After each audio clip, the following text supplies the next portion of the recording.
Hello, everybody, and welcome back to the Aluminum Screen, episode 63. I am Emmett, as always, joined by my lovely co-host, Brandon.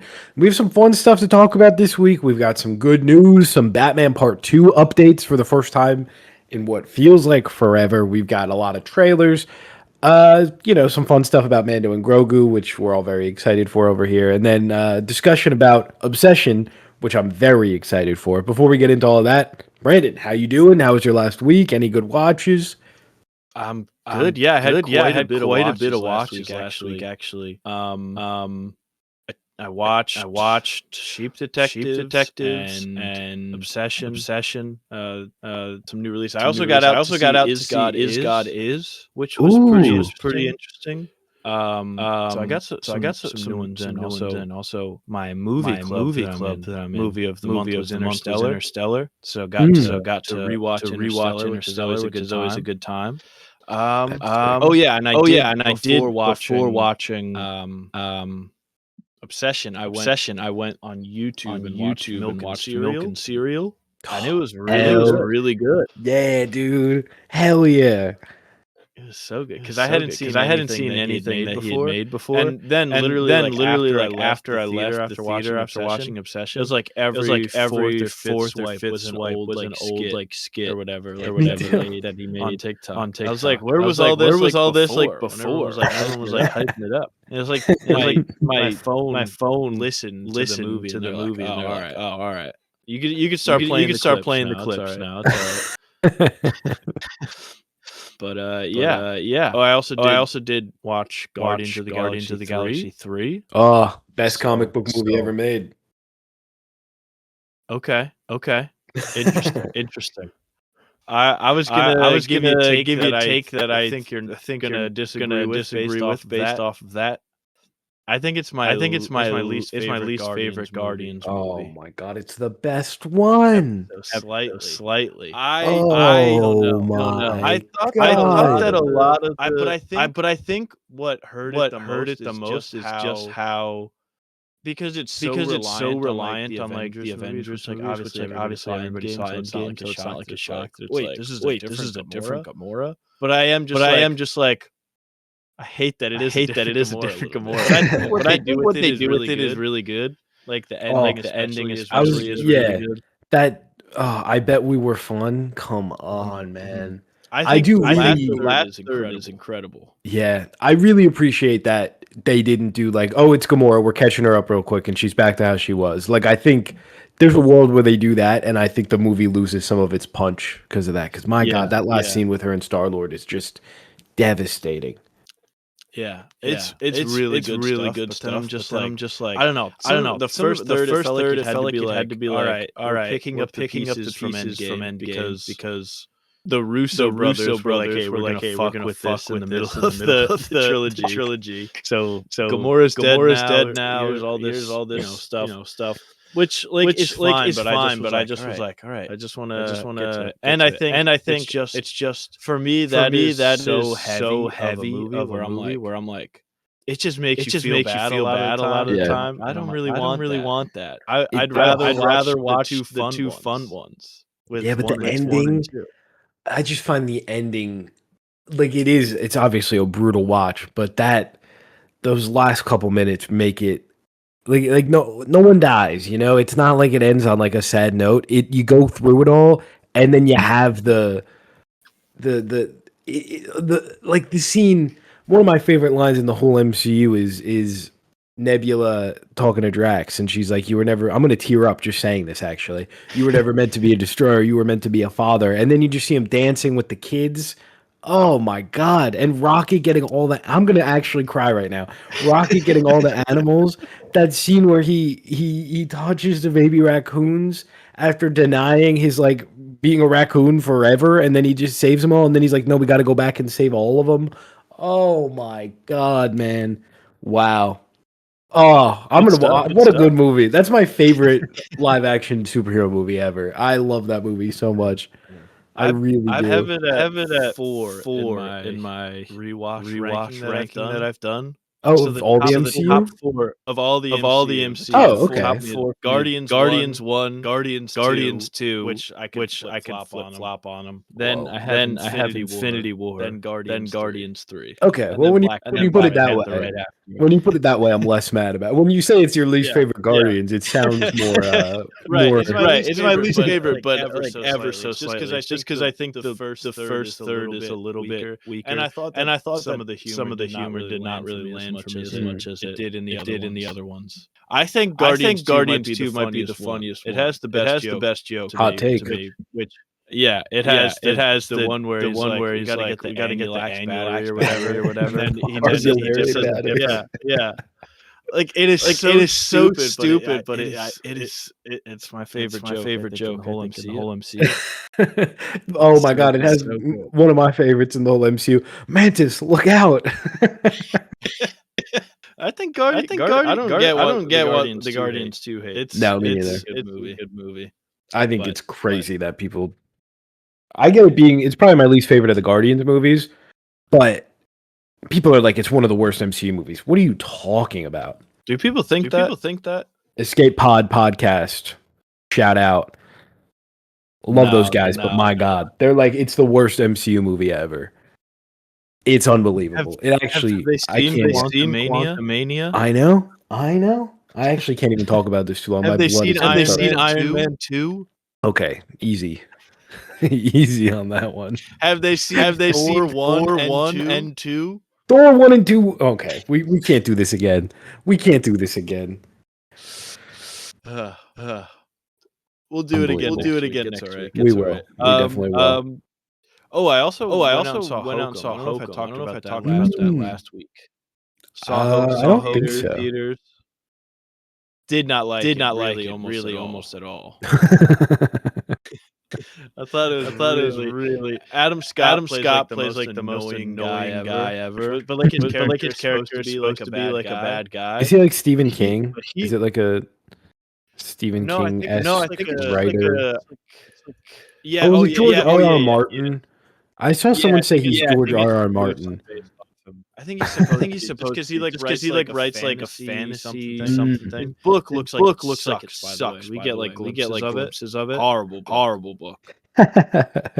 We get to know his trilogy ends. It sucks. He had a better ending, and he changed it to a much worse one. Oh wow.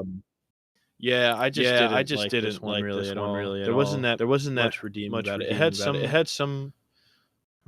The atmosphere of it was kind of cool, I'd say. But then it just not for me. Not for me. Not fair. For me. Very slow. No real payoff. But oh well, you win some, you lose some. And then obviously we talk about the Punisher special presentation. That'll be something. I did see Top Gun Maverick in IMAX, which was an experience. That's sick. First Top Gun. I gotta do that. I really gotta do that. Theater. I still haven't seen Maverick, and it's because I've been waiting for it to go back to IMAX. So I kind of really have to go do that. Now's kind your of moment. urgent. Is it still there? It's still there. I think it still is. Yeah. I gotta take my dad to that. Maybe I'll try and do that. Well, you got no internet. So it's a perfect time. That's true, actually. Oh man, I want to play Lego Batman so bad, and I can't even. I should have pre-download. What was I thinking? It's tragic. It's actually tragic. If I was a smarter man, I'd be like, okay, I just won't get the deluxe edition. That's like an extra $30, and I'll just wait, and I'll get it normal day, normal price. Maybe I will do that. That would be smart. But I just want to play Lego Batman. Well, what have you been up to in this past week while waiting for Lego Batman to come out? Yeah, I for the first time in a long time on this podcast, I watched 3, or I guess if you count Punisher, 4 movies. So round of applause, I think, is deserved to there. That's pretty big. Pretty big. We're kind of getting there. I watched. What did I watch first? I guess I watched Punisher first, which we'll talk about. Obsession, I saw for the second time. I've been dying to watch it since South by. Like, I Loved this movie. I liked it even more on a second watch. We'll talk about it in a little bit. And then I watched Remarkably Bright Creatures. This is the Netflix Octopus, Sally Fields, and Lewis Pullman movie. Absolutely delightful. What a lovely little film. It felt like being wrapped in a nice little blanket. It was just a cozy, nice little movie, and I really enjoyed it. I don't want to say I almost spoiled something, but I'm not gonna. But I highly recommend it. I think it's very fun. It's very pretty as well. Very pretty movie. I saw this pop up when I opened Netflix at some point in the past week, and it was like Lewis Pullman, Sally Fields, which but I just was like, okay, like it's no idea it had anything to do with an octopus. That was a twist you just revealed to me now. I'm a big octopus guy, so I only really watched it because I knew it was about an octopus. But the octopus isn't in it as much as you would think. Voiced by Alfred Molina, which is pretty funny. Really? Because get it? Because he was Doctor Octopus. This guy gets it. He's got a new show coming out on Netflix next week, and it's Stranger Things, but old people, and I'm really excited for it. Bit of a side note. I think it's made by the Duffer Brothers, too, or it's produced by them. But it's essentially Stranger Things, but they're in a retirement home instead of, like, being kids. And it seems awesome. And I'm excited for that.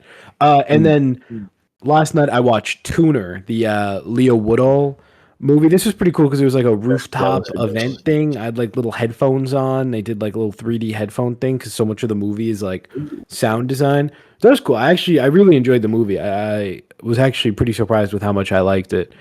And I think that's about it. Watching tons of stuff. And I've been playing Pokemon Soul Silver quite a bit as well in the last week. Heck yeah. I'm super excited for Tuner. I mean, Leo Woodall, Vanna Rose Liu, I'm in. Yeah, they have crazy chemistry. They got to do like a rom-com or something. My God. It's not even the point of the movie, but it was just like, Jesus Christ. They should. I'd watch it day one. Absolutely. What else? I probably got through a couple seasons of Curb Your Enthusiasm, too. I was watching a lot of that the other day. My God. All-timer. And I think that's about it. The Boys, of course, heading towards the finale. And yeah, man. That's about it for me. Should we head into the news? Let's do it. We've got a speaking of watching something day one, like the Leo Woodall Vanna Rose rom-com. We got something that we will both be there day zero. I think. We got our official Batman 2 casting gifts. Hell yeah! Are you a GIFs or a GIF guy? Which way do you roll on that? I disagree with the premise of the question that it's like there's two options. It's GIF. In my humble opinion. Okay, I thought okay. For a second I thought you were gonna say I disagree with the premise. It can be GIF or GIF. Either way, fine. I'm very glad that you're firmly on the correct side of that. Yeah. So the first one was just a bunch of people coming back. Robert Pattinson is back. Pretty shocking.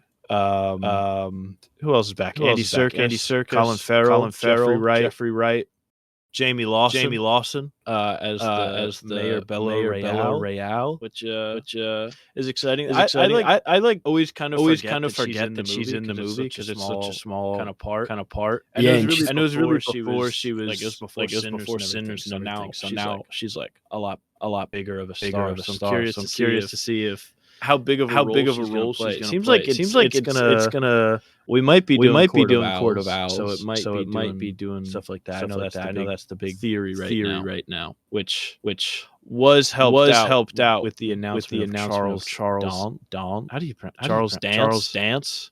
They pronounce it different in Britannia, whatever. But he's playing the Harvey Dent's dad. You forgot one returning actor playing arguably the best character. Yes. We did get Gil Perez Abraham as Officer Martinez. That's right. I did forget about him. That's my fault. I was so happy for the guy on Twitter, the Officer Martinez guy. When I saw that tweet, I was like, "Good for him, man. He's good for him."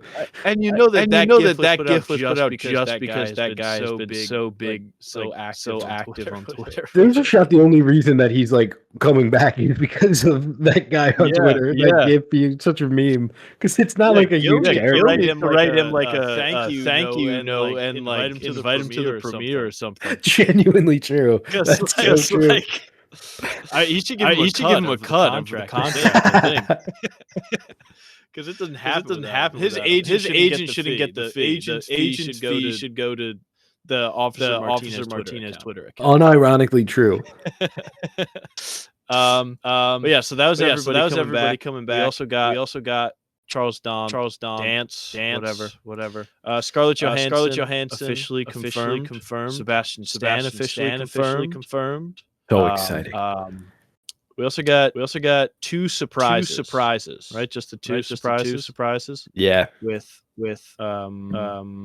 Sebastian Koch, if I'm pronouncing that right, or Koch, if you're nasty. And Brian Tyree Henry. That was the one where it's like, oh, yeah, because we felt like we were getting a surprise casting, like the whole time, like it was leading up to something. And then that casting was huge because he is phenomenal. The whole time I was like, just give us at least one surprise here, because unfortunately we knew Sebastian Stan, Scarlett Johansson, Charles Dance. Those have all been tossed around so much. Really exciting to see Brian Tyree Henry. Imagine if we didn't know Sebastian Stan or Scarlett Johansson were in the movie, and this was the reveal. That would have gone nuclear. Oh my god. Yeah, that would have been insane. Just that would have been sick. I mean, it already took over Twitter the whole day. So yeah, it was really cool. Who do you think Brian Tyree Henry's playing? I don't know. I jokingly texted you like almost immediately that he's reprising his role from Joker, his famous role that everybody knows him from. And I said, what? And I said, in Joker, when he plays the guy in the mental hospital that Arthur Fleck talks to get the paperwork about his mother, his iconic character that everybody knows. But I don't think he's playing that. I honestly have no idea who he could be playing. Like at all. I'm all in on Man-Bat. Have you seen that? Real. Just because Matt Reeves, the way he worded the tweet, all of the other ones were different, but he said, oh man, what was it? It was like, welcome to whatever, comma, man, and then the two bad emojis. Yeah, welcome to the party. And I was like, interesting change of wording there. I don't think it's actually going to be Man-Bat, but obviously I just am so into the more fantastical side of Batman stuff that I would be over the moon. But realistically, I think he's probably like a Harvey Bullock type cop guy, or like partner to Gordon, or like, I don't know, but it's interesting because he could legitimately be like 100 different characters. Yeah. Well, he did phrase all of them as like, quick little line, welcome to bad emoji. And then Brian Tyree Henry is, welcome to the party, man. Bad emoji. So it's interesting. God, that would actually, I would be so excited if we got Robert Pattinson going up against Man-Bat out of nowhere. That would really be really, really cool.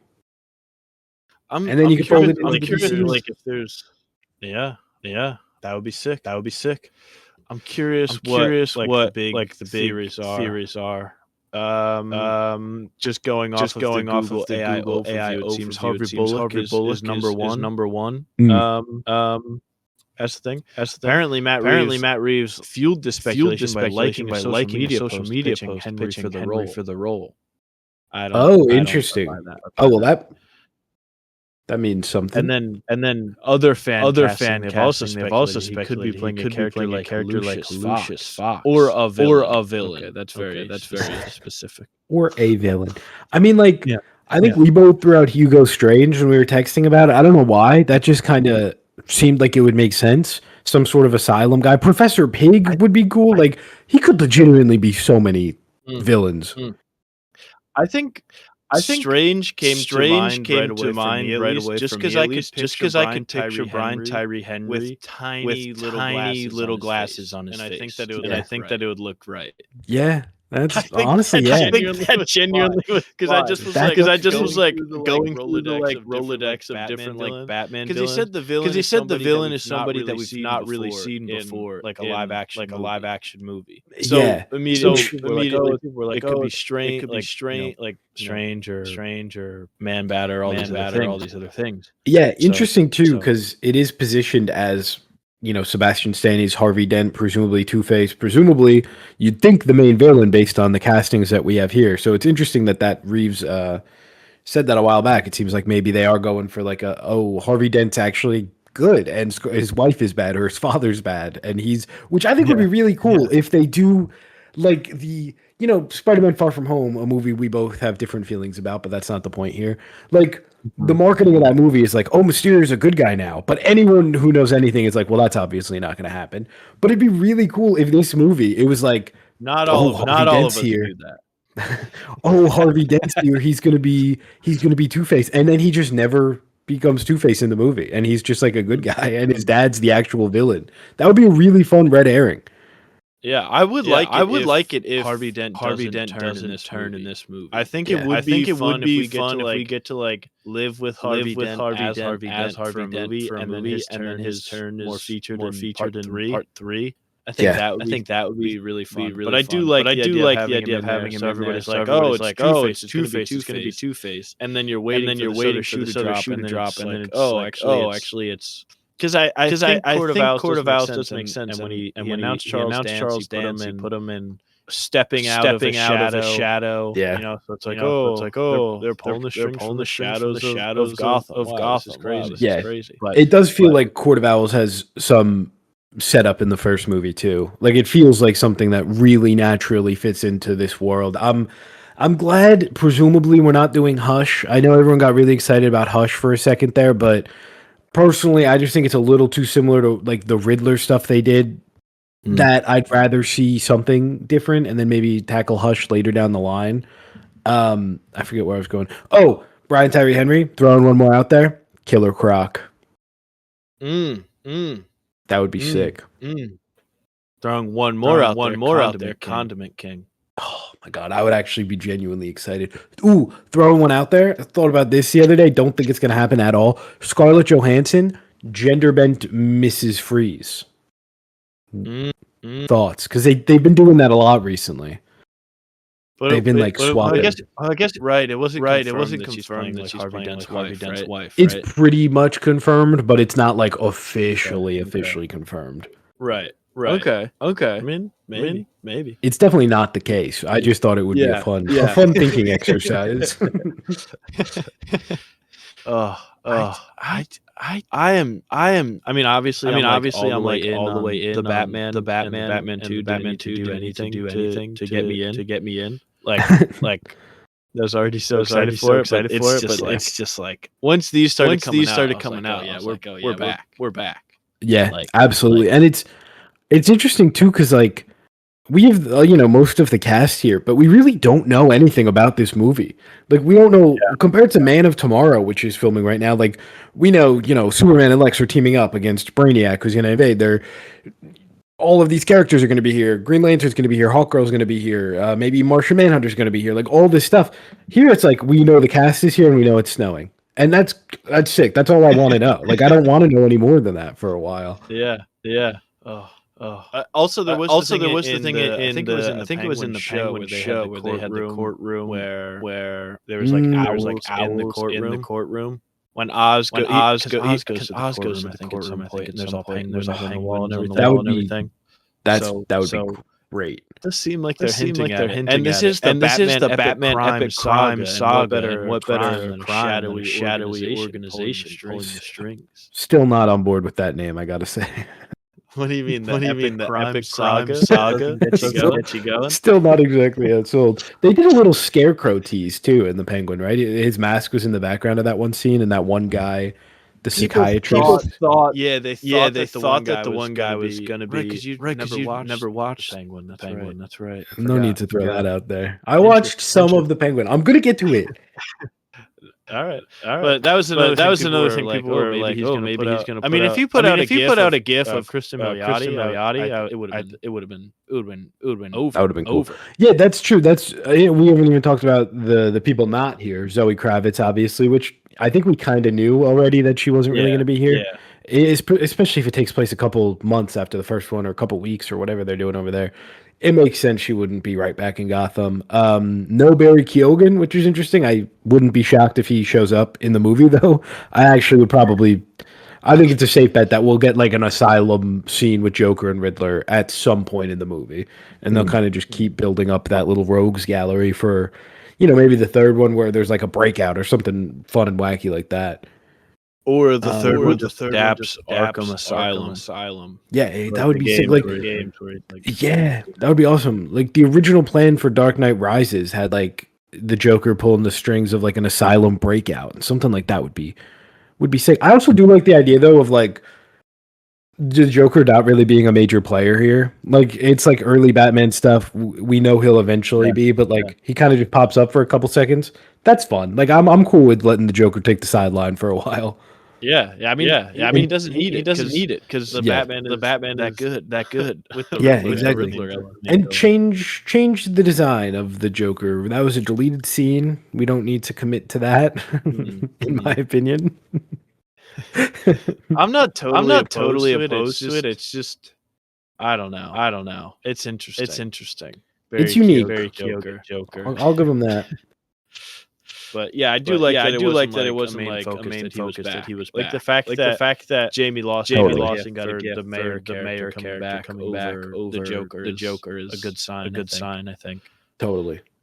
But anyway, I'm excited. We'll have more when the trailer comes out. When they're quarter of the way filming like they did for the first one. Hell yeah! Now I'm in a real Batman mood. I wish I could play the new Batman game that came out today. God damn it! And you could play through some sequences of the Batman. And I'm probably, even though I don't like the suit very much, I probably will be rocking the Robert Pattinson suit quite a bit. That's a crazy take, man. It's a gorgeous suit. It's really, I don't think it's a very good suit. I think it's fine. I think it's better than the Bale suits. Nothing beats the Batman vs Superman suit, dude. That is the best Batman suit we'll ever get, I fear. Until we get like a nice blue one.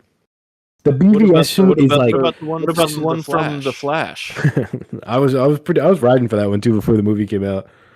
Well, I don't know why they gave him all those fucking things on him. They put all those weird little things all over him. I don't even know what you would call them. Stupid. Well, yeah, that's for sure. It's just like separating feelings on the movie. God, I'm looking at that suit right now. My God, dude. It is such a good, in my personal opinion. Which one? Wow. Which one? The BVS suit. Is that the one where he's got the glowing eyes and all the metal shit? No, I mean, that's part. I'm just talking the default. Like default this one. Like his, before he does the nightmare stuff, before he like. Gotcha. Like, I really. The nightmare stuff that we're all familiar with. Have you never seen any of the Snyderverse stuff? No, I've seen Man of Steel and Wonder Woman. I actually think you might like the Ultimate Edition of Batman vs Superman and the Snyder Cut. I think you might genuinely enjoy it. I don't like the idea of sitting down for 3 hours of a Zack Snyder movie. I think you'd like it. It's good. The Snyder Cut is so good. It actually, and I'm not even like one of those guys. It's just really good. No, but you texted me when the gifts were getting posted. You were like, oh my gosh, this means like they're totally dumb with the DCU. They're gonna have Zack Snyder like take over again. Well, obviously, you were very excited when Paramount was buying Warner Brothers. You're like great news for my guy Zach. Of course, but I'm just saying. Other than that, separate that. Okay, more DC stuff before we spend a full hour just talking about the Batman Part 2, which we totally could. We got a new trailer. we got a new trailer for Lanterns just yesterday. Before I go into my thoughts, I'm curious what you thought about this. I thought that it looked okay. It was very obvious. You've got to put him wearing the suit. You got to put him using the suit. He's got to use the ring. He's got to be wearing the suit. He's got to make a construct. We need as much green as possible in this trailer. And so they're like, all right, here's him doing blocking some space. Here's him making money out of his ring. I'm still confused by the whole there can only be one wearing the ring premise that they're going with. I'm still to me I'm still like, is it like they can only have one Green Lantern assigned to Earth at a time, but then it doesn't make sense with Guy Gardner. But it's like, well, he's not assigned to Earth because he's privately contracted out to Maxwell Lord or whatever. How is that allowed? Yeah, that seems wrong. But I'm into it. It's got the guy from Game Night in it, so I'm there. Of course. Yeah, first trailer, I was a little on the whole, like, this isn't exactly what I want from a Green Lantern show. Like, it was a little jarring, I guess. I'm all in on this trailer. This really quelled a lot of my worries about it. I am still my big, and it's tough. It's a couple trailers and some pictures. It's not like we've seen the show to like judge this stuff. But like you said, I'm not sure about this whole positioning John and Hal as like enemies fighting over this one ring. Like, what is happening there? I'm curious because there is this whole timeline thing we're doing now. It takes place in 2016 and the modern day, and even a little bit in the past, presumably, because we see like a young Kyle Chandler in like a full bright green suit and like young Jon Stewart watching that. So I'm curious what is happening here, because I could totally see a world where the 2016 timeline is like Hal training John, and then like Hal dies at the end, or he leaves Earth at the end, and then the modern day stuff is all John all the time trying to get a ring or something. Like, I feel like that's what we're heading towards to explain all this. Like, we hear Hal in the first trailer be like, there are no other human Green Lanterns, but obviously we know Guy Gardner's around in the modern timeline, so presumably that's 2016. Like, there's so much stuff that I feel like we're missing some big piece of it, some big reveal of, what the timeline stuff is, what this alien threat is, are like, did Jon Stewart in 2016, was he a Green Lantern and then he got like his memory wiped, and now in the modern day Hal's trying to retrain him? Like, I feel like there's something like that happening that we just don't know yet, and that's why some of this feels so weird. I don't know. I'm excited for the show. I can't wait to watch it. I do think like, I can't wait to have all those questions kind of answered. I mean, I assume a lot of that stuff is going to be answered pretty early on in the show. Probably like the first episode. It's like, okay, we're doing a. It is just Hal is training John. Because like I think in the trailer there's a line where he's it like implies that Jon Stewart like applied to be a Green Lantern, or was like appointed like chosen by the ring. So that's where the rift seems to be coming from based off the trailer. Yeah, Hal is like, no, the ring has to choose you. Like, it's not you don't just apply for it. And then it's John trying to prove that he's worth it, or like worthy of it. And then but. I'm not the biggest Green Lantern guy. Like, I'm not like the lore of Green Lantern is not being respected in the Green Lantern show. But I'm like that's fine. If you want to change the lore, it's like you can only be one at a time. Even though it already doesn't make sense. Yeah, you have one there. That's fine. But I do think I didn't realize the two timeline that you said 2016 and current day. So I think that would make sense. Like, he said that in 2016 because there was no other human Green Lanterns at that time for whatever reason. Yeah, it's got to be something like that. Would make sense to me, I think. But it's just interesting. Like, I'm okay with. I think the construct stuff in this trailer looks great. I really like seeing them like training on an alien planet. Like, that's the stuff I really wanted to see, and why I was maybe a little let down by the first couple trailers and images of the movie that really seem to not be doing Green Lantern stuff. This seems to be embracing that a lot more. I still don't know if I love like Hal Jordan characterization here, and like he's probably going to die at the end, so that like I don't know if I love that route with like the older Hal Jordan retiring or dying presumably, and I just do not understand what's happening with this One Ring thing. I mean that poster they put out was like only one of them can wear the ring, and like that is just so not, even if they are changing the lore for this world, like you said, Guy Gardner's a guy, like he's there, we met him already. It's like, what does this mean?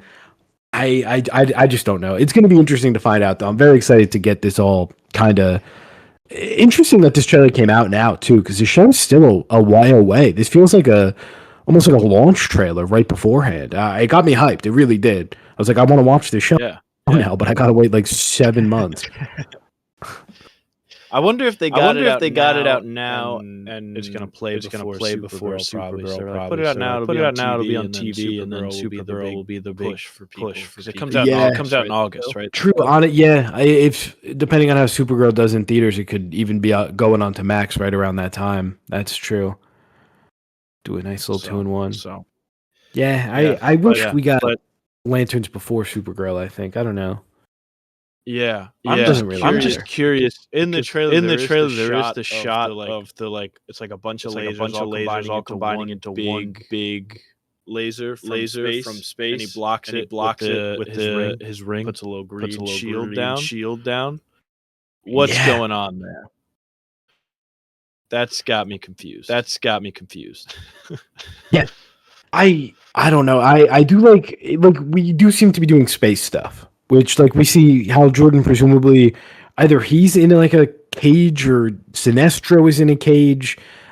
I'm really excited to learn how this all connects back to this, like, small-town conspiracy thing. Like, I know I complained a lot about the basic premise, but now knowing that that they're not just ignoring any Green Lantern. My worry was always we're going to do 7 episodes of True Detective, and then at the end of the 8th episode, he's going to wear the ring and we're going to get a construct.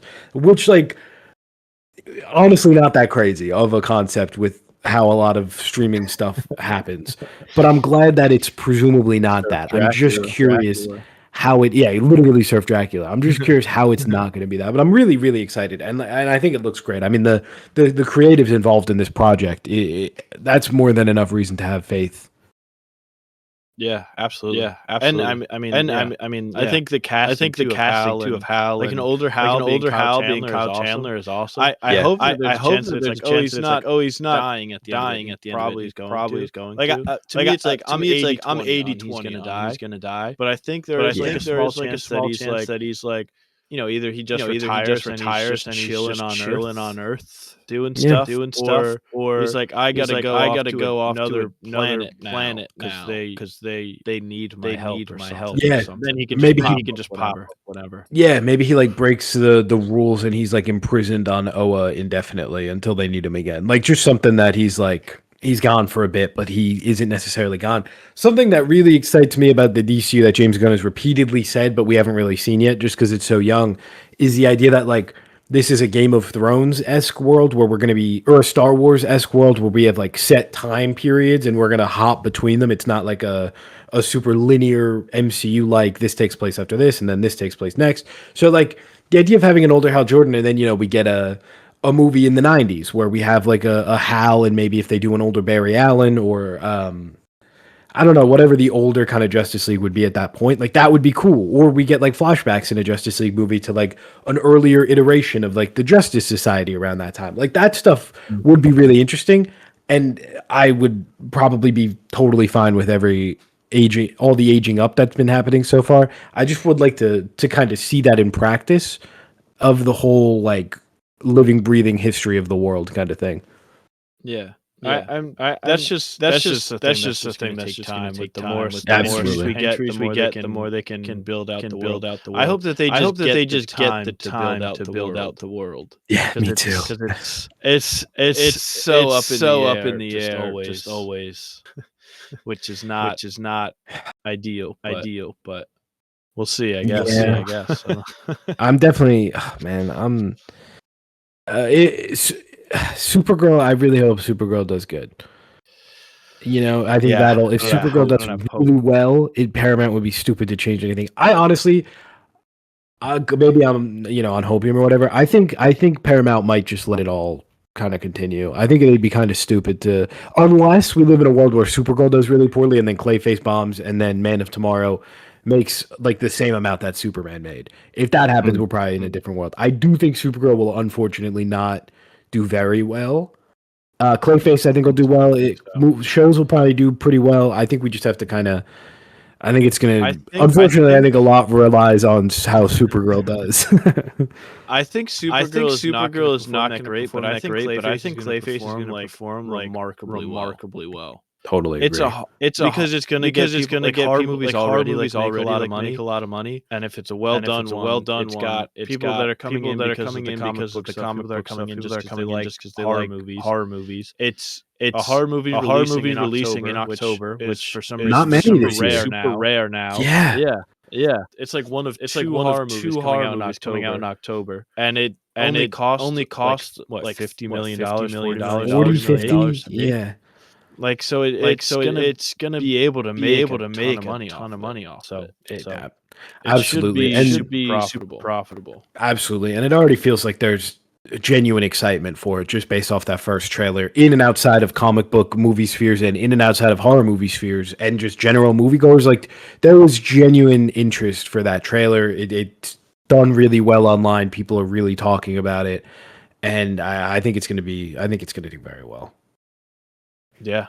And they're not doing the Sony thing. It's not like they're putting Batman in the background of every shot of the trailer. They're not putting Tobey Maguire's Batman. Well, that's not a thing. But Sophie's Batman. Although maybe that's a DCU Batman. Could you imagine? Brave and the Bold. Oh, whoa, so true. Just cracked it. That's true. One last note on the Batman Part 2 cast. Sebastian Stan was my pick for DCU Batman if they're doing an older Batman, so little upsetting there. Yeah, but that's tough. It's tough break. I hope they don't kill off Bucky in Doomsday. I'm actually going to be genuinely upset if they do. He's gone. He's dead.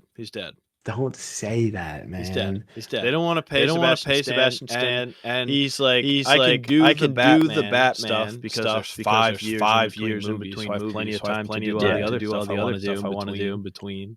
Imagine they do a Two-Face show like The Penguin starring Sebastian Stan. That would be sick. And Scarlett Johansson, they're not going to do a show. That's too big of a. You got to get Charles Stan, Scarlett Johansson, and Sebastian Stan in there. That's not happening.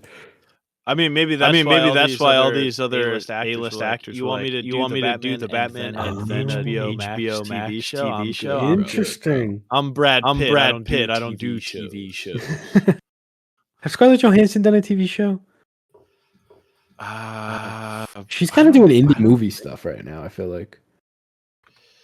Yeah, well, she did some directing. Some that Tower of Terror movie is still getting made for the last 8 years. Oh, she's in The Exorcist. I don't think she's. Yes. They're right. And the new Jurassic World and the Batman Part 2. She's got a lot. She's literally the highest grossing actress in the history of the world. So I think she's doing all right. I think she'll probably stay away from TV. Yeah. Unless they give her a big fat bag. Also, didn't have a great experience with Disney Plus generally, so maybe not the biggest fan of streamers. Yeah. Maybe not. All right. Well, maybe Sebastian Stan. Maybe he did Pam and Tommy. Maybe That's true. Oh, that was a while ago. That was a long time ago. Free Oscar nomination, Sebastian Stan. Yeah. Ooh, he's got that movie coming out this year, Ford, right? Is that this year or next year? Yeah, just premiered at Cannes. Yeah, out of Rhinesville. And he's bald. He's a bald king in it. How exciting! He comes out looking like Northern Lion promo trailer. I'm excited for that. Anyway, getting off topic once again. We are just moving through the news at a snail's pace today. It's all right. We got a trailer for Wildwood, the newest Leica movie. Obviously, people behind. Oh my god! I just accidentally wrote pen on my monitor. Coraline. Sorry. Yeah. Oh no. Coraline. Wendell and Wild, I believe, right? Or was that actually a different one? No, didn't they do Paranorman? Was that them as well? I think there was Tim. Oh yeah. I think you're right. I think so. Wait, hold on. Oh wait. You're right. Coraline, They did The Box Paranorman. Trolls, Okay. Kubo and the Two Strings, and Missing Link. They did not do Wendell and Wild. I am a liar. This is the first movie in 7 years. It looks incredible. It looks stunning. Yeah, it does. It looks really good. It looks really good. Ton of interest online too. Like this trailer got 100 million views in like 24 hours. That's insane.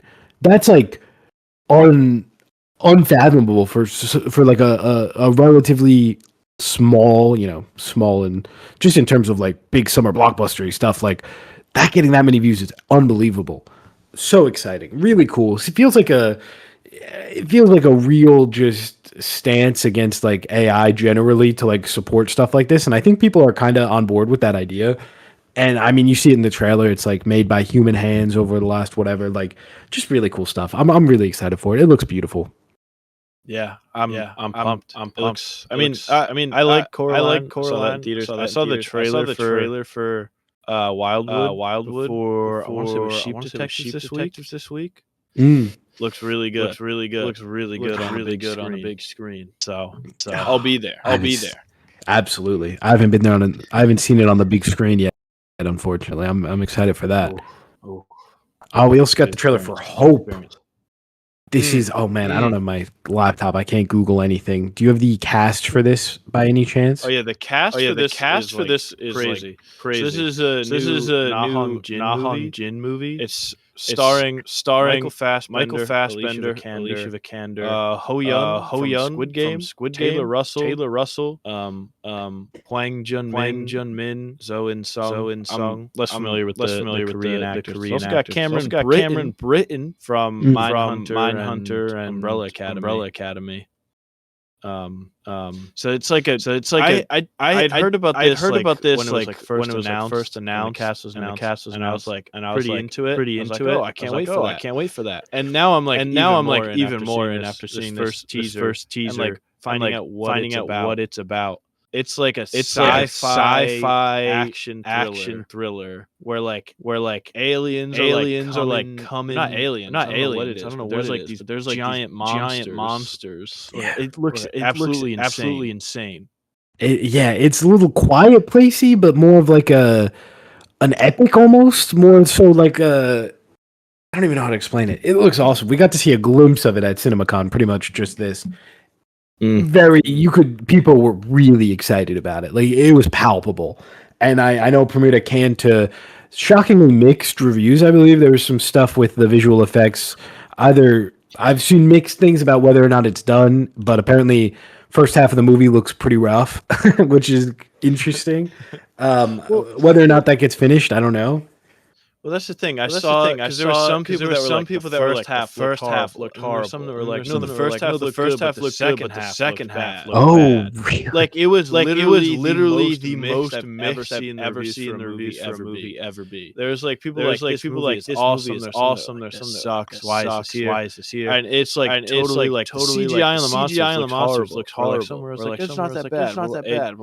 It's like I genuinely don't know what to make of it. I'm just going off the teaser. The teaser looks incredible. But yeah, there was a thing where I think even the director was like, the VFX is not fully done yet. Okay, but I don't know if that was a real quote. I just saw that on Twitter. I saw something about that, how they're like at war trying to finish it up, but they have like a month before it premieres in Korea, I think. So it's like, how different is it going to be? But I'm so excited for it. I don't know if it's as good as it looks. I could take a little wonky VFX, but if it's like genuinely, there's a point where it's like, okay, it's tough to buy in. So I'm just curious to see where it all ends up. Yeah, very excited. I'm very excited. This shot up my most anticipated of the year list, though. As soon as that teaser, I need this. Yeah, I need this yesterday. Yeah, so good, absolutely. So good. It looks unbelievable. Very similar monster design to the Deviants in Eternals. Thought that was funny. Yeah. Should have had him direct as Eternals. It's so true. Oh my god, good movie. Very good movie. Many would say. We spent too much time on MCU discussion. We can't do it anymore. Do you like Eternals? We won't gotta move on. I do. Yes or no? I'll leave it. No. Okay. Not really. Grown Ups 3 is happening. Are you excited?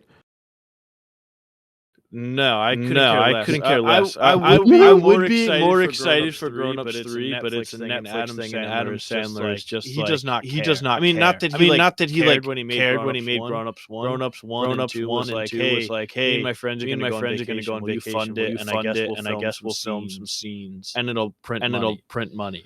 But it's like I'm not going to put this on by myself on Netflix. Like that's not I don't know if I'm going to do. Ever disagreed with something you said more. I'm throwing this on the first chance I get. I'm so excited for this. Did you watch Happy Gilmore 2? I did. Oh, okay. I wasn't sure. I didn't watch it. So it was. I think I gave it like 3 stars, 2.5, 3 stars. It was fine. Wasn't anything. But this is like Grown Ups, man. I love Grown Ups. Grown Ups went triple platinum in my mom's minivan and at home. We used to play it all the time. This every once in a while, movie news is so big. I send it in the family group chat. This was one of them. And everyone was excited. Everyone was hyped. That's big things. That's big. It's huge. Now, if they put this in theaters, I'll go see it. But I think they probably will. For at least a day. Money, but I think it'll make money. I think this is too big to not, especially with their new. I don't know. We'll see. But I think this is going to be I think it's going to do well. We'll see. I don't know. I don't know about this whole Netflix era of comedies is not really. There hasn't been that many hits for me. I mean, I haven't seen Happy Gilmore 2, but you're missing out. Hubie Halloween is not one I'm revisiting. I liked Hubie Halloween when I first watched it. Haven't watched it since it came out, but I was like, this is fun. For Grown Ups, we'll have to do an Adam Sandler Netflix rewatch of all of his Netflix original comedies since then, alongside a Grown Ups rewatch. Yes, and we'll rank them all. God, I might throw Grown Ups on after this. Actually, you got a lot of stuff you're throwing on. I can't do any of it. I know. I keep. Damn it. That sucks. I know. I always say I'm going to throw it on, but then I get whatever. Mandalorian and Grogu. I actually need to check where this is at. It debuted at, I believe, a 58% on Rotten Tomatoes. Debut, yeah. Let's see where it's at now. 61. We're soaring. Oh, we're risen up. 88 reviews. Man, that's good. That's good, right? Well, to be fair, it doesn't show as rotten. It doesn't have the green splatter. That's true. Yeah, this whole movie's been fascinating. All the reviews read as like, it's kind of a movie. Like, it's like, yeah, this is a movie, I guess. That's pretty much every review I've read is like, sure. So, like, I don't know, man. I'm still really excited for it. I have seen the first 25 minutes multiple times. I still have hope. I'm not expecting anything too great. I just want to have fun. I just want to see my boys. I love the Mandalorian's one of my favorite characters ever. I love him. I just hope I have a good time at the movies at this point. I'm going in with a Mario Galaxy-esque approach of like, I'm going to see some guys I know. I'm going to have a good time looking at some jingling keys, and I'm going to hopefully get a big bucket of popcorn and leave with a smile on my face. And unfortunately, that's where we're at with Star Wars right now on the big screen. I'm looking through the critic reviews right now of it. I was curious because I wonder if the ones that bumped it up was from glupshido.com. There's some accredited institutions. The Rotten Tomatoes critic things are a little questionable. But looking through here, I see somebody who gave it a positive rating of a B. Your close friend Grace Randolph is on. Oh my God! Of course. Oh, gave it a positive.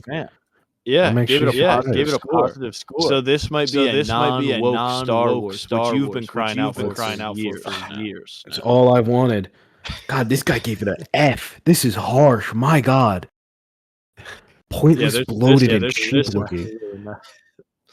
The biggest problem is not simply that it's boring, ugly, or dramatically inert. It's that it barely qualifies as a movie. It has the shape and style of content, not cinema. Damn. This is okay. That's scathing. This has always been like the idea of making it a movie has always been interesting. Clearly they're trying to shift away from Disney Plus stuff. We know that with Marvel and Star Wars and pretty much everything. Whether or not this is a way to do it, probably not. But like, this is the vibe from the first 25 minutes and from everything we've heard at this point. Have I mentioned I've seen that twice now? Oh, I just knocked over my Celsius onto the floor. God, I'm sorry. This is not my day. Oh, no.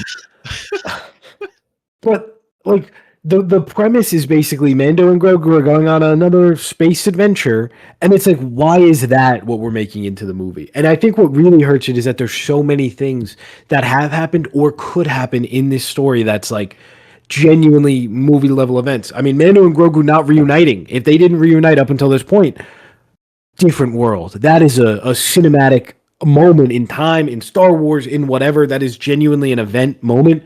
But we did that in the Book of Boba Fett episode 5. That had not like, it's just the silly stuff like that. And it's once again, Star Wars just not planning anything. If they at any point plan to, culminate this in a movie, different world. But like, or even like, oh, Grogu got kidnapped and now Mando has to go get Luke Skywalker's help and they're going to go save Grogu together. Like, just something that's like, oh, that's why this is a movie. It's just not that. It's Rada the Hutt. They're going to get Rada. Okay. They're going to get Rada the Hutt from like a thing. That's what makes it a movie. The Hutts from the Book of Boba Fett show are the villains. And that's why it's a movie. Like, I've been waiting throughout this entire marketing for the other shoe to drop and be like, oh, this is why it's on the big screen.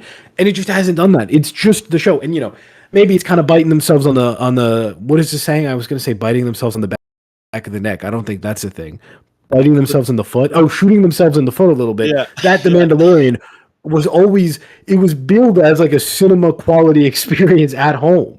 That's how it started. It was bringing Star Wars to home. And, as a show, it's incredibly well done. Like the level of quality it has, the budget, the action sequences, it all looks absolutely phenomenal, specifically in the first 2 seasons, that like bring it to the big screen. It's like, why? We've done this all. I rant over. I don't know. It's just, and again, I'm excited. I'm hoping to have a good time with my friends, but like,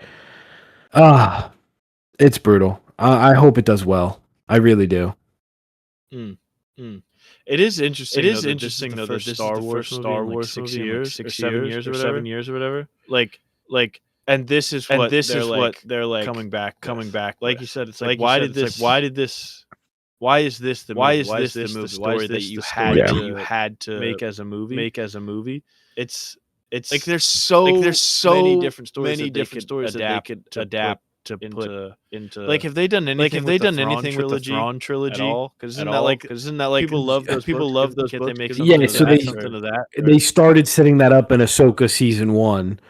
They'll presumably continue in Ahsoka season 2. They were building up to the big Avengers Mandoverse movie, which was going to be the adaptation of the Thrawn stuff with Mando and Ahsoka and Boba Fett and I don't even know who else all teaming up to take down Thrawn. And it's like, sure, man, but like, at least if they were doing that right now, that's a movie. Like that makes sense to put it on the big screen. Like, I just don't get it. I don't get why this is what we're doing. And now it's going to drag Mando and Grogu down in the mud with them.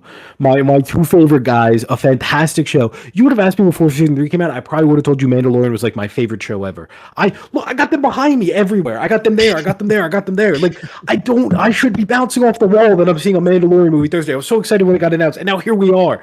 And I just...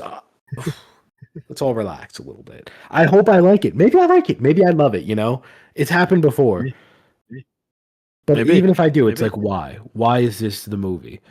Like, even just like Grogu evolve as like a character, make him into more of a character. Maybe he can talk at the end or something, or maybe he gets a little lightsaber. I don't know. Why'd they get rid of Din's lightsaber too? If he had the dark saber, that would be so cool. But he doesn't anymore, so he can't use it on the big screen. I don't even remember what happened to it. It's whatever. Sorry. Yeah, Mandalorian Grogu. We'll be reviewing that next week. We're excited. Yeah. I can't wait. It's awesome though because we get that, and then I Love Boosters is the same weekend. So I'm like, I can't wait for I Love Boosters, and Mandalorian and Grogu seems like the biggest pile of slop ever, and I cannot wait. It's such a feast. It's like I'm at an endless buffet. I'm actually curious to hear the response to I Love Boosters, because it does feel like that movie's lost a lot of steam post. I mean, this could just be my my bubble, but it does feel like first trailer, everyone was really excited, and kind of when it started premiering, there was a lot of hype. But I know it's been doing like a tour, and I feel like it's really, I don't know, Boots Riley has really been it on Twitter heavily. Pushing it on Twitter. He has been absolutely. Working for it. He literally he has been working for it. He has. He literally put out a thing that was like, "Please see it opening weekend," so that I can keep doing this. Because he's like, that's how theaters decide that they keep the movie. They're going to keep. Because someone's like, "I'll wait." Someone's like, "I'll wait to see it like on the second weekend." He's like, "Straight up might not be able to because if it doesn't do well, especially for an indie." Be like, no. Absolutely. Yeah. But also someone. I saw this just before we started recording, and it made me laugh. And I waited to bring it up till now. Someone was like, "Oh, it's like low-key crazy that I Love Boosters is going to beat Mandalorian and Grogu this weekend." Some people live in a whole other world, man. I mean, what are you talking about? And then Boots. I don't know if they specified, but then Boots Riley said from your lips. So hey, I mean, as a movie, make it happen. As a movie, probably, especially for most people. As a movie, almost 99.999%. It will. Box office wise, no. I'm gonna say probably the opposite. Literally no way. Literally no way. I mean, that's just not happening. Yeah. I do need to. I Love Boosters is interesting. I'm excited to chat about it. I don't know. Honestly, I don't know if I'm going to see it again, but I should. I can't wait for you to be like, I didn't rewatch I Love Boosters, but I did rewatch I Love Boosters, but I did watch Mandalorian and Grogu 5 times. Oh, when I sit down, I'll be watching the opening 25 minutes for the 3rd time. That's ridiculous. That is ridiculous. That might interfere with my enjoyment of the movie, and honestly, it really might. Show up 20 minutes late. I know. I could. But then, if I'm going with Kylie, she's gonna miss. She can't miss the first 25 minutes. True, yeah. That wouldn't be right. I'll drop her off and take a drive. That's really funny. I don't know why. I hadn't obviously that. Obviously, we know that you've seen it twice, and I knew that you'd seen it. But I hadn't considered you having to sit down and watch it for a 3rd time. Why did I see it twice? I should have. I don't even know why. I'm gonna turn to the guy next to me and I'll be like, I'll just start predicting stuff. I'll be like, hey, I bet this is gonna happen. Yeah. And I'll be like, you gotta do, I get it wrong. Do that before the movie starts. This guy's like, how did you? I have a vision, everybody. I think, and I just explained. Everybody, in front of the theater.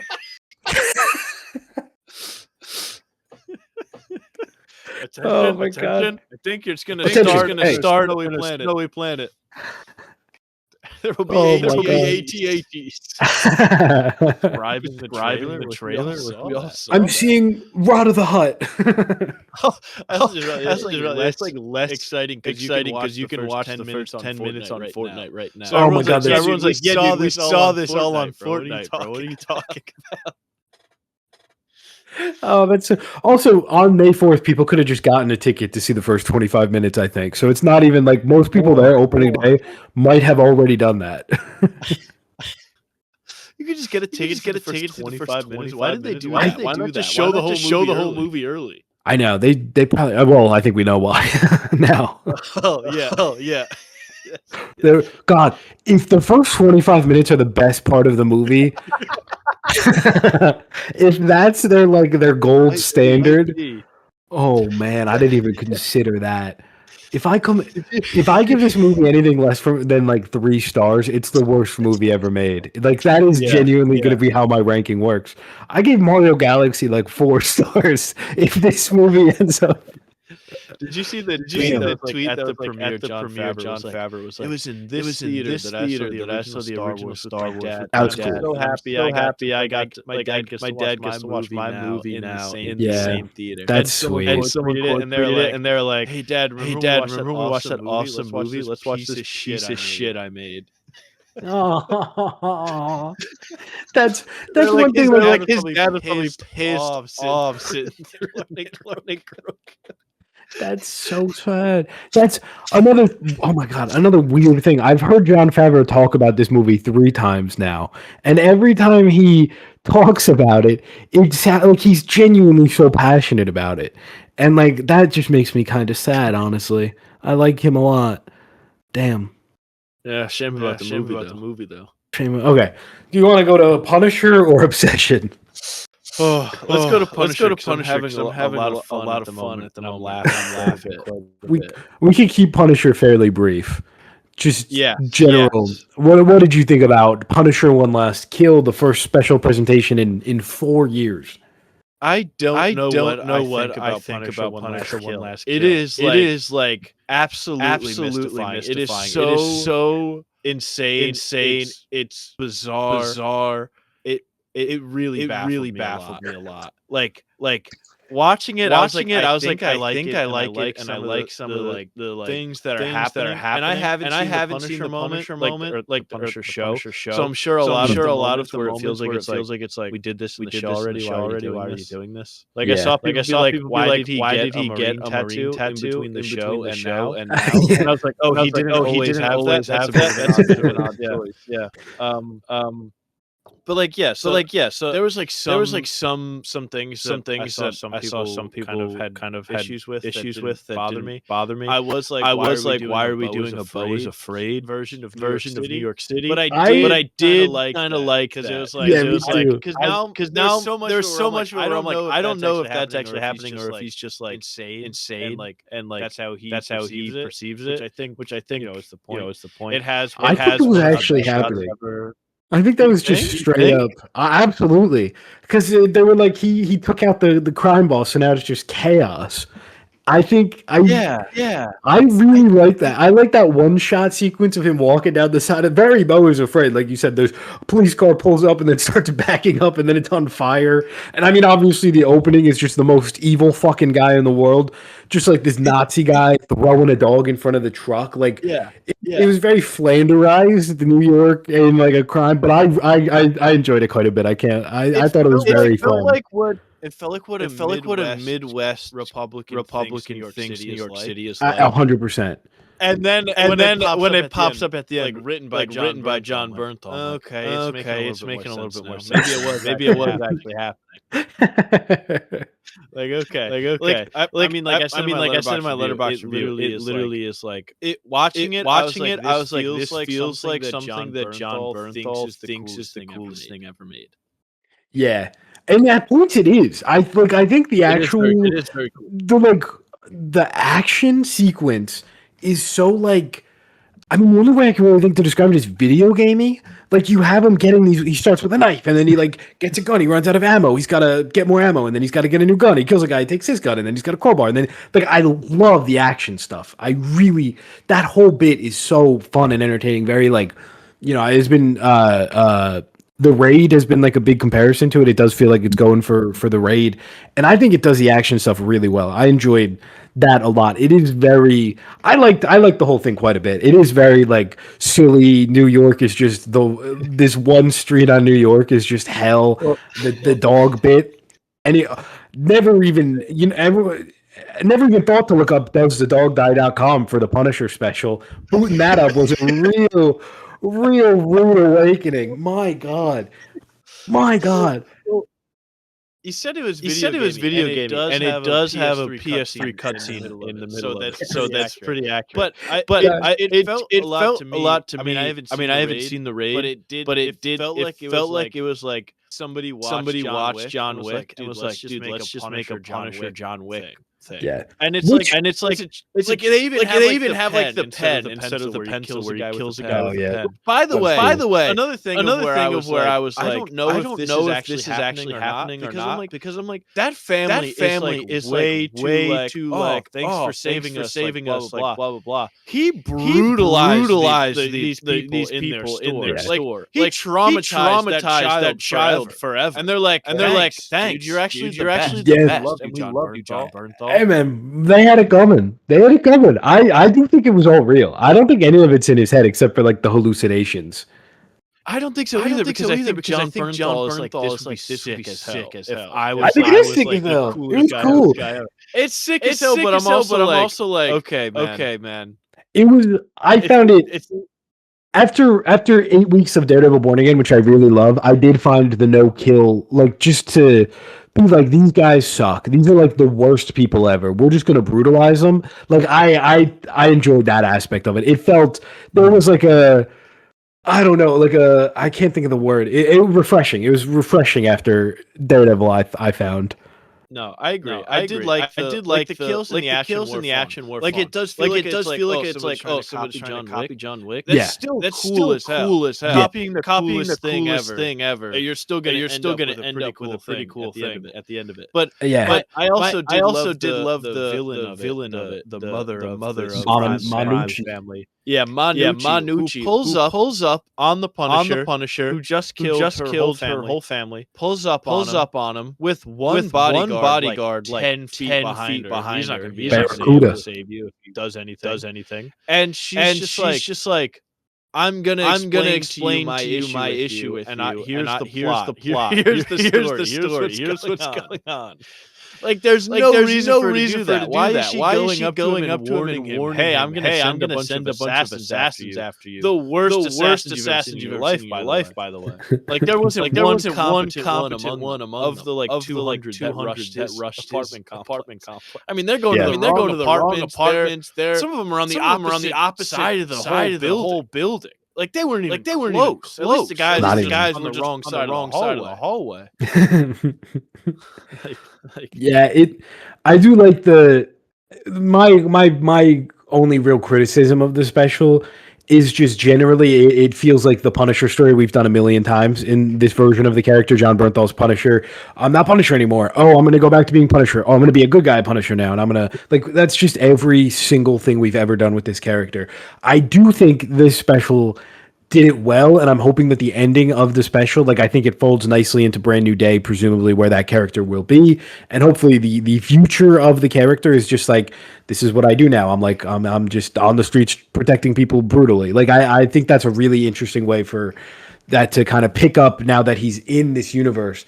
But like, and back to, I remembered how I was going to connect this to what we were just talking about. I like the Manucci stuff is funny, and it does feel like they're setting the seeds for maybe like a show or a movie down the line, which I'd really like to. I just think do a Punisher full movie. Like, I think that does really well. I think that plays really well.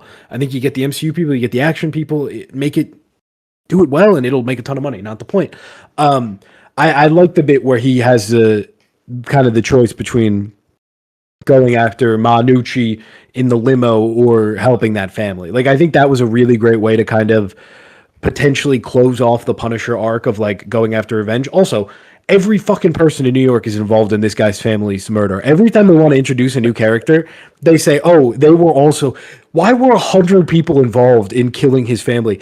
You gotta, if you ever watch the show, you'll know what I'm talking about. Every season they're like, these people were also all involved, and now the whole Nucci family is involved. Like, it's really, but this is like the last one. But he chooses civilians. Yeah. Well, it was like a whole. It was a setup. It's a whole thing. Okay. But it.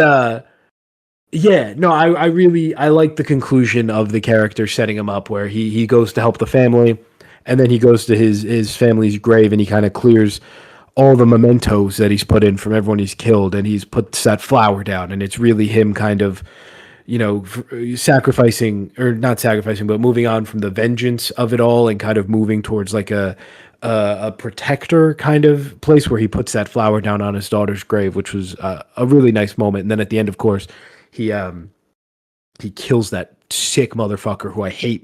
He's the worst guy. He's just the worst guy. And I like it's like, yeah, Punisher's like a quote unquote like hero now, I guess, but he's also like still insane, which I appreciate. Like, the guy's like, that's not all he took from me. That's all Punisher needs to kill him. Like, he's just dishing out whatever he thinks the victim needs from the perpetrator. I think that's fascinating. I think that's a really interesting way for the character to go. And I hope if we do get a movie or a show down the line, we pick up there. I think that's fascinating. I think it would have been more interesting though and this is maybe another criticism, just when you connect it to the end of Daredevil season 2, and it seemingly is set up at the end of Daredevil season 1, it does feel like it's going to connect a little more. And I think it would have been more interesting if we kind of see Frank become this new Punisher because of him grappling with the anti-vigilante task force, like wearing his logo and what that means, and the misconstruction of his symbol, like all that stuff. I think that would have been a little more interesting to kind of connect it all together. I guess we could still maybe get that a little bit in Brand New Day. I'm sure it'll be brought up at some point, the task force. Not impossible. I just dropped another can off of my desk from earlier. You're having a day. You're having a day, man. I'm having a day. Wow. Well. I guess that's probably a sign that we gotta wrap up the Punisher one last kill segment here before you knock off another can off your desk. I'm done. I'm fresh out of cans actually, so we're in the clear. Okay. Oh, all right. Then we can take our time. We can take our time then. Should we jump into Obsession? Then? Yes, please. The big movie of the week. Yes. I've been talking about this movie all week. All I want to do is talk about it. I'm very excited. I saw it for the first time. You saw it for a second time. You said you liked it more on the second watch. I did. You wanna just give your thoughts the first time you saw it? Absolutely. About the second time. What you like more about the second time? Absolutely. I don't want to be misconstrued. I absolutely adored it the first time. I gave it like 4.5 stars. Was very high on it. Generally, the festival crowd, you're watching it with like some of the stars in the audience and the director, and it hypes you up a little bit. So you never really know what like the accurate read is. So I remember doing like the South by recap. I was like, Obsession is going to be huge. Like this is going to be a thing. I think it's fantastic, and I've been just waiting patiently to watch it again. I've been chomping at the bit to see it again as soon as possible, and seeing it Thursday night, it's absolutely incredible. I gave it a 5-star on my second watch. It's my second favorite movie of the year so far.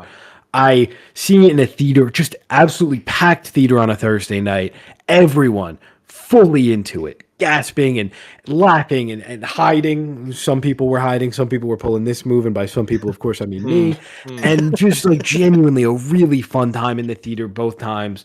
And I think it's so well done. I think it's so well made. Indy Navarrete is just fucking incredible. Everyone's really great, but the whole movie relies on her, and she is delivering a performance of a lifetime, quite frankly. I think it balances some humor in an unbelievably dark plot really well. I think it's just fantastic. I really do. What do you think? I liked it. I gave it 4 stars. 4 stars. Nice. It's number 4 on the year for me so far. Nice. So far. You've seen a lot more than I have too. So that. Yeah, it's 4. That means a lot. That means more. 29. Nice. I'm 24. I actually. There you go. I have been kind of slacking on the recent. Oh, I haven't had a tuner. I'm actually at 20. 25. Oh God, 25. I can't do 24 plus 1. I literally. Did you see how long it just took me to do that? Yeah, I did. 25. Yeah, I did. Yeah. It's not my week, man. It's really not. It's not. But at least next week will be your week, so you'll be in tip-top shape to talk about Mandalorian and Grogu. That's please. I really enjoyed this. I thought that it was really well done. I'm not like a huge horror movie guy. Like the Insidious trailer movie played before this, and I was like, I care less about that. But this is really well done. The premise is really good, and obviously the commentary on what it's saying is really good as well. I gotta say that this guy's really bad at making a wish. The wording of it is horrible. Yeah, just absolutely atrocious. Yeah, that's something I really like about the movie is that Curry Barker's talked a lot about this in interviews. I've watched too many goddamn. This might be the movie I've listened to the most stuff about, just generally. I feel like I'm always listening to Curry Barker talk about it all of a sudden now. But like, I really like how he's like, it's the One Wish Willow is not a cursed object. It's not like a monkey's paw. He just made a cursed wish. He made a fucked up wish, and that's what happened. I won't get into spoilers yet, actually. Yeah, but we do see some people make wishes that are not. They don't have that classic monkey's paw. You get your wish, but you just get your wish. You just get your wish. Yeah, I really enjoyed it a lot. I really enjoyed it a lot. I thought, it kind of milk and cereal is like found footage kind of thing. And this was totally different. I wasn't. I didn't really know what to expect, but it did have similar feelings and really similar feelings in milk and cereal where the old guy walks into their apartment for the first time when they're having the birthday party.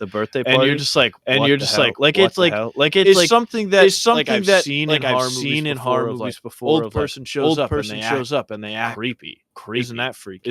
Like you've seen that before. But the way that it happens is like really just unsettling for some reason. And there's so many moments in this movie that really hit that same chord. Like as soon as he breaks Willow and the camera pulls back and we see Nikki standing in front of her door is like haunting. It's such a great job throughout the movie too with lighting generally, but lighting with Nikki specifically. I mean, we get that scene where now she's kind of like a shadowed figure as she slowly moves to the car, and then later on when she shows up at Bear's house, and it's like you don't see her at all, and you see this twinkle in her eye, and it is just like. Because the thing with the movie is that the big scary monster is Indy Navarrete. Like it's a human person. She's like short. Like she's not like scary in a traditional sense, but yet she's absolutely horrifying throughout the movie. Because the mix of her performance, obviously her facial expressions that I still don't even know how she pulled off, the lighting, and then the noises that she's somehow able to make. Like it is just. It turns who we know in the first 10 minutes as like a sweet girl to like an absolutely horrifying monster creature. Still that same girl though. Like it really is truly impressive, I think. Yeah. And I mean the bear is just the most like this guy sucks. Yeah. That we've seen in a long time. Yeah. And he sucks, but he doesn't think he sucks. He's fascinating. I'm in the right. Yeah, he's a fascinating character. Really fun character. Because he's the main focus. And you're like, you're like, oh, I should be rooting for this guy. At the start, like, at first he makes the wish. He doesn't actually think it's real. And then, he figures out it's real. So he's continuously faced with the chance to like try and do something about it, but he's just totally cool with it. And then he kind of slowly turns from this like quote unquote innocent, if you can't really blame him for that first wish, but then very quickly it's clear what's going on and he takes full advantage of the situation. There's a horrifying hard cut where it's like there's two moments I'd say that, I guess spoilers from now on. There's two moments that make it clear that like, sure, this guy might not have started out as like a monster. He might have started out as like a guy just making a somewhat innocent wish in his mind. But it's very clear very quickly that he is the villain here. Like the absolutely haunting scene where he's talking to the real Nikki for the first time, and she says, "You've never been with me, Bear," and he says first, "Would it be so bad to be with me?" Like, oh, how dare you be upset with this situation of me completely taking over any of your autonomy? You're literally possessed now. And she says, "You've never been with me," and it is just that's like such a shift in that character where it's like, okay, he knows what's going on now. There is no, you cannot like write this away. Like he knows exactly what's right. He knows what's wrong. And he's just totally cool with it. And even when he calls, he's like, "Hey, can I change the wish at all to make her less weird?" Like he's not like, he's just, my favorite thing about the character, sorry, I know I'm rambling now. My favorite thing about the character is that he's just a coward. He is a coward through and through. I think they do a really, really great job of leaving it ambiguous if Nikki actually liked him. I think there's totally valid reasons for both explanations. I mean, we know she says to Sarah at one point that like she views him as a friend, but early on in the car with Bear, first off, it seems like she likes him for that whole first bit of the movie. And she says to him, she's like, "When I like a guy, no one knows I like him. No one knows." So like I think it's fascinating that like the idea that she does like him and it could have worked out perfectly. He's just too much of a coward. He's not in middle school. He's a grown ass man, and she's like, "Do you like me, Bear?" And he can't say Yes, he can't do it. So then he makes a wish, and then throughout the movie, he just keeps being a coward up until the very end, where a fantastic choice by Michael Johnston to make the character try and throw up at the last second. He finally takes the pills. He's like, all right. He's doing a quote unquote good thing. He's, it's very dark, but he's taking himself out so Nikki can be free, presumably, get himself out of this weird situation. And even then, even after everything he's been through, he's trying to make himself throw up to undo it. He's just going to be cool with this world. And the only reason he doesn't is because Nikki makes a wish. He is a coward up until the very end. And I mean, he's a monster, but I love him. I love his character as just this fascinating case study. Yeah, he's really great. It's that really moment great. At the end is so good too, where he's about to throw up, and then you hear the other one break in the other room, and then he instantly. That's another thing too. That the one wish Willow just works. I thought it was going to be like he goes into work the next day and suddenly super into him. But it is instant. It's like as soon as he breaks it, it's no longer Nikki from the beginning. And I hadn't even consider like you said that it was so like to me I was like she doesn't like him like that. But I guess what you said makes sense. It could be that she does, but we never know because he is such a coward, and so we never get that answer. Yeah, he also never knows. Indy Navarrete, I saw her do an interview, and she was like, I personally think that she did like Bear, and I think that adds a whole other layer to it, where it's already just this dark, horrific story, but then it's just kind of a tragedy. And there's kind of this point early on in the movie where she's talking about the difference between like a romance and a love story, and like I find it just so interesting that like if you just said yes, if you just said what happens, we don't know. Like what happens there? Yeah, who knows? Yeah. He never finds out. Just so. And I think back to what you were saying about the wish working instantly. Like, it's that scene where Nikki walks up to the car and she's like, she doesn't, like, it's this new, there's presumably like demon or some sort of, or like a new flanderized version of Nikki that is only focused on this one thing. And she's kind of learning for the first time. Like, she doesn't get her words right. She's speaking backwards, and then she has to correct herself. Like, it's a brand new consciousness. Yeah, she's the other version of Nikki, especially in the beginning, feels super infantilized. And it's like that's another level to it that is like to the weirdness of it. That it's like, all right, she's just very she has like a toddler meltdown when they're out to, and he asks her. And he asks her, your dad doesn't actually have cancer, and then she just stands up and just stands up and just starts yelling no over and over. And it's like that's something a toddler does when they're like, I want to get ice cream. Parents are like, no. It's like really off-putting. And it's just the whole thing with his cat is insane. I mean, the fact that she like sets up a memorial and he's like, you can't do that, Nick. And then she his cat and feeds it to him. And he comes back and Nikki, we talked about this. Huh? And like he's like, yeah, we'll move on. But also, I want to talk about the. Also one of my favorite scenes in the movie when they go over for boys night. That is just the monologue that she gives where she's reading passage from her book Hansel and Gretel. And she's like it's like an incestuous passage from book, and it's like all right. I see what you're saying. She saw him as a brother and all that stuff. And then when he pulls the thing. Also, I'm very curious what her Jenga block said. Me too. It's like what did it say? Just like make up some shit to really freak the room out. And then when they like one of the friends pulls the thing to like switch places, and he's like, I want to sit next to Nikki. I'll switch with Bear, like half joking around, and then she's like, no, oh god, that's a rough hang. Imagine your friend is like, hey man, I'm having people over for drinks, you want to go over, and then those two show up. ruined, man. I mean the cringe is palpable throughout the entire scene, but I especially love after the monologue, Ian Cooper Tomlinson's character just slowly turns and looks at Bear. Just a slow turn. It's so uncomfortable. And then of course you get the kiss the person to your left moment where she just appears behind Sarah and just pulls it. Or before that, just I don't even know how she frowned like that. Yeah, she hits the derp face. Yeah. But it is Florence Pugh run for her money with the frown. I don't even know. They gotta have a frown off. They do.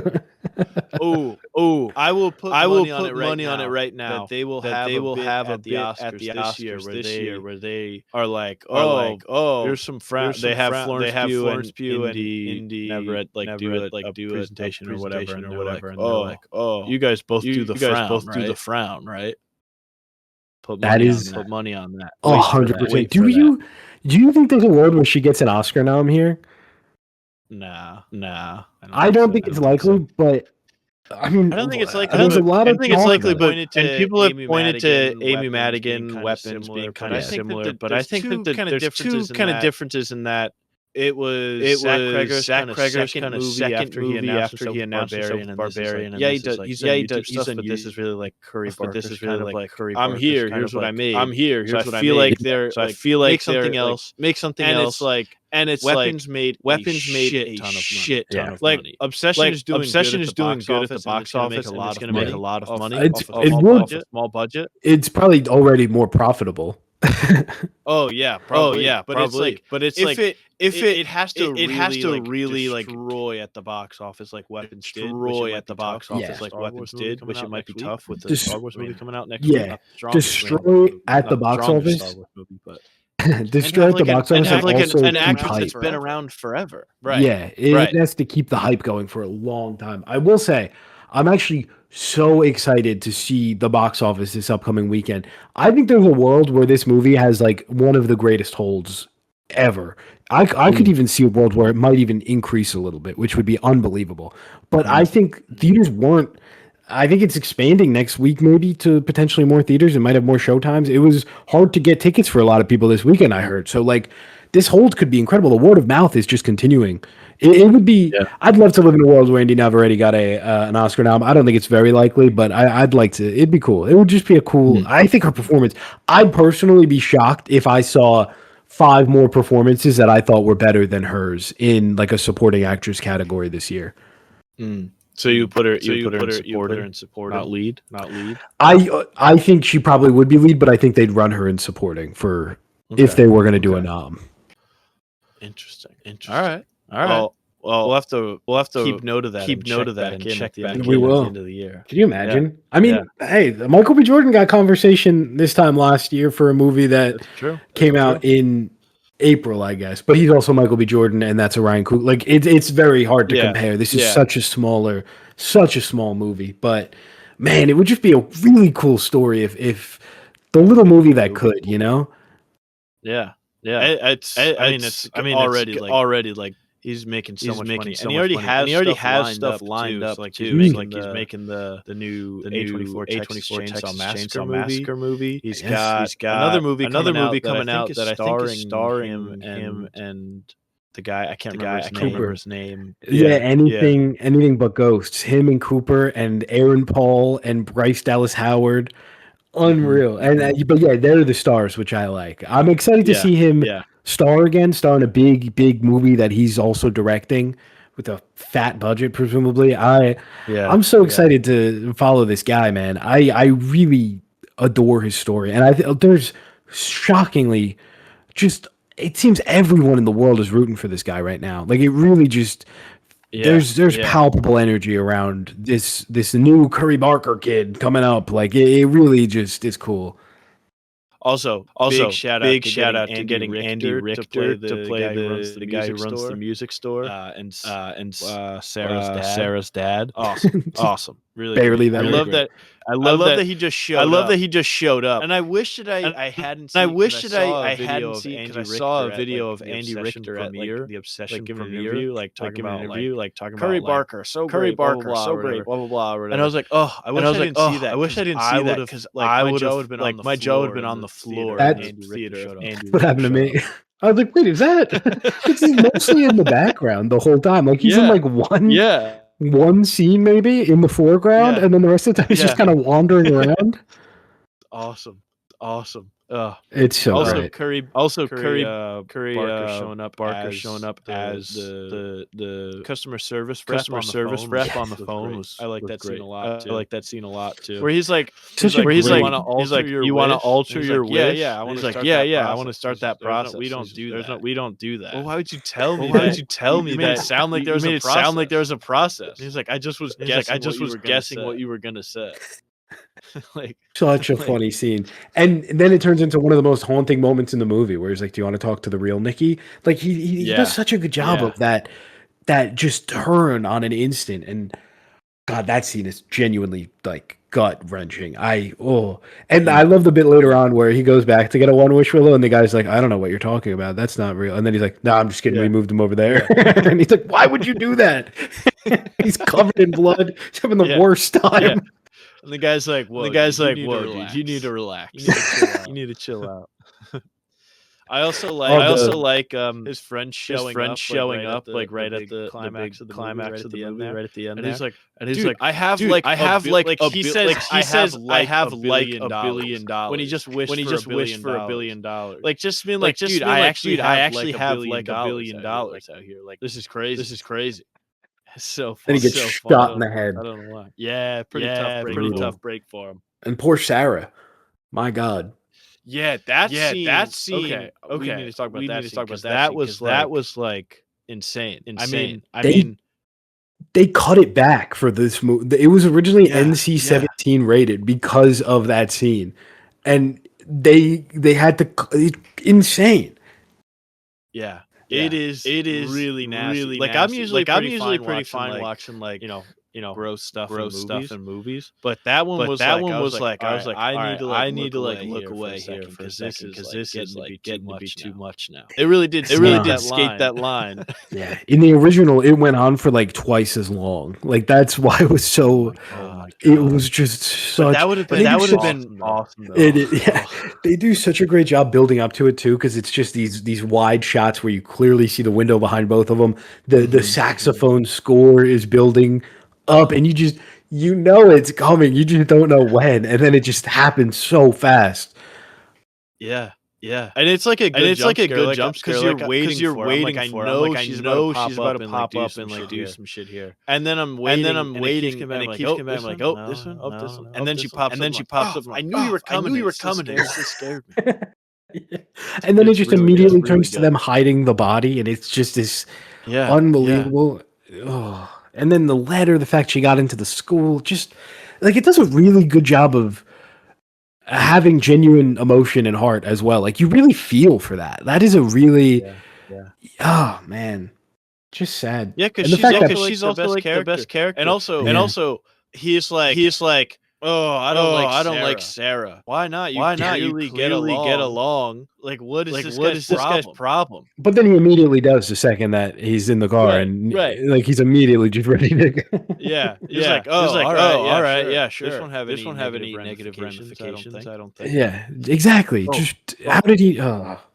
I gotta say before I forget, because I've remembered and forgotten three times now since we've been talking about it. The funniest thing Obsession to me when I watched it. We are maybe 30 seconds into the movie, and the guy directly behind me, you hear him go, oh, and then he what sounds like an obscene amount of popcorn and some candy spilling onto the floor.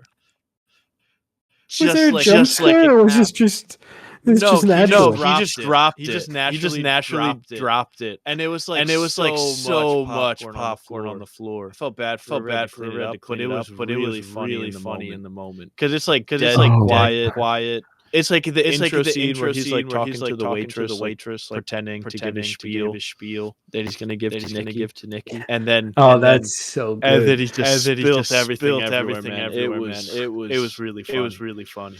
That's so funny. Oh my god. But yeah, I enjoyed it a lot. It was really good, really good time. And now I'm like even more excited for everything else that he's got up in the pipeline. Absolutely, he's cool, dude. He really is just one of my favorite guys right now. I've been binging through all the old skits. Why did I say it like that? All the old skits. I am so excited to see he like I said, I've been listening to a lot of the interviews. Him and Sean Fennessy talked on The Big Picture, and I thought it was like a really fascinating interview about the YouTube of it all, the jump to the big stuff, like just his life just changed overnight after TIFF when this movie was bought for $15 million, and now it's such a huge hit. Like it's one of the most profitable movies of the year already after opening weekend. It's just such a unbelievable story, and it's so easy to root for the guy, and I'm such a fan. Yeah, I'm all in. I've bought so much Curry Barker stocks. Absolutely. After seeing it, it's incredible. Oh, really good stuff. Really good stuff. Absolutely. I don't know. I'm sure I could talk about it way longer. I can't think of anything else right now.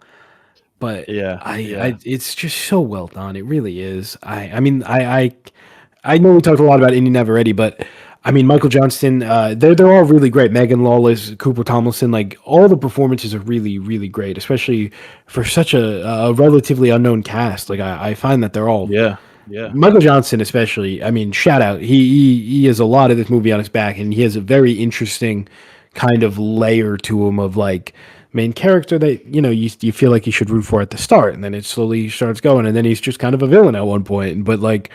You're still like, damn, how's he going to get out of this? Like, just such an interesting. Well, he goes from the most easy to root for guy in the beginning. Oh, this guy who has feelings for this girl. And he wants to tell her. That's like basic.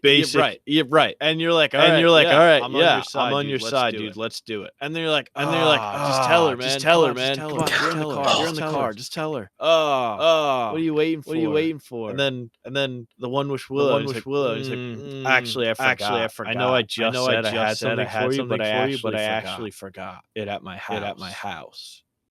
And like, come on, dude. And then she's like, all right, man, yes or no. Like, now's the time. Here's your chance. I'm making this so easy. Yes or no. Just tell me. And he's like, yes. As a friend. Come on. And then it just gets worse and worse throughout. Oh, yes, as a friend. Oh my god. Like, I would love to see a world where he just said yes. I just find that fascinating. Everything could have worked out perfectly. They could have gotten married. Like it could have just been a nice little love story. He just was too much of a coward. I love that. He's just such a baby. Yeah. Oh, it's so good. It's also, so good. I kept getting distracted. This guy looks like a mix of Dave Franco and Ludwig from video games. Like there's some scenes where I was like, I can see that. From video games. But he was really good. Everyone was shout out. I think if we do get an Oscar nom from this movie, not to be like the only it's got to be about the awards. But Andy Richter, he's got to get that nomination. He's more than earned it. Absolutely. I really believed he owned a music store. And he was like. I don't know. He was upset his daughter wasn't getting into all the art schools or whatever. Yeah. Oh, that's one other thing I wanted to. I just pulled up my note and I remembered. Oh my god, where'd it go? It's gone. I actually might have just lost it. Oh no. Oh my god, Andy Richter, and I just saw it. Oh no. Wow. Maybe it fell with the can off your desk. Oh, I remembered. Something I like throughout the movie is a very I guess a very Gen Z commentary is how scared he is of people thinking that he's like being exploitative or like taking advantage of Nikki and not caring that he's actually doing it. He's just scared that like it gets brought up as something that he's doing that people are talking about, and that's like such a big deal. He's literally doing it and he knows he's doing it after a certain point. Doesn't care about that. Just the idea of being perceived as that. I thought that was a really, really nice touch. Yeah. That was really good. That was really good. That's like the whole scene where she shows up at his house the next day after she stayed over the first time. And he's like, well, I didn't take advantage. I didn't drug you or anything. And she's like, no, I know that. Blah blah. And he's like, you kissed me. That's what he says right after you kissed me when she starts freaking out. And it's like, well, she didn't actually. And it's he does do like he does like essentially the same thing as what he's like. I would never do that. How dare you? Exactly. You've done that. You've done that, man. You're there. Yeah, I did. Yeah, I did like that as well. Part of it as well. That was good. Yeah, I think that's about it. Yeah. Come back next week. I love Mandalorian and Grogu. Double feature. Double header action. There's totally a world where I come out of that movie and I'm like, that's my favorite movie ever, and I'm just like riding high, and then we have the worst episode of all time next week where I'm just defending every single part of it. There's a world where that happens. We can play this clip. Sneaky the Hutt had to be a Force user because it wouldn't have made sense if he wasn't. It does make sense that he's the one that revived the Emperor. And they showed that in the flashback. That would be incredible. That would be all. There's one thing that I saw in review. I guess it's kind of a spoiler. I don't want to say it actually, but I'm excited for Rada the Hutt's character. Just like the arc of him as Jabba the Hutt's son and what that means for a guy like him. Just fascinating stuff. Oh. It's gonna be incredible. A disaster. I can't wait. It's gonna be awesome. I can't wait. It's gonna be the greatest movie ever. All right, everybody. Thank you so much for being here. We appreciate you. We will see you next week for The Mandalorian and Grogu. I love boosters. Maybe a little about the boys finale, even though Brandon's a boys hater, but I might touch on it briefly. We will see you guys next time. Thanks for being here. Adios. Game night. Oh no.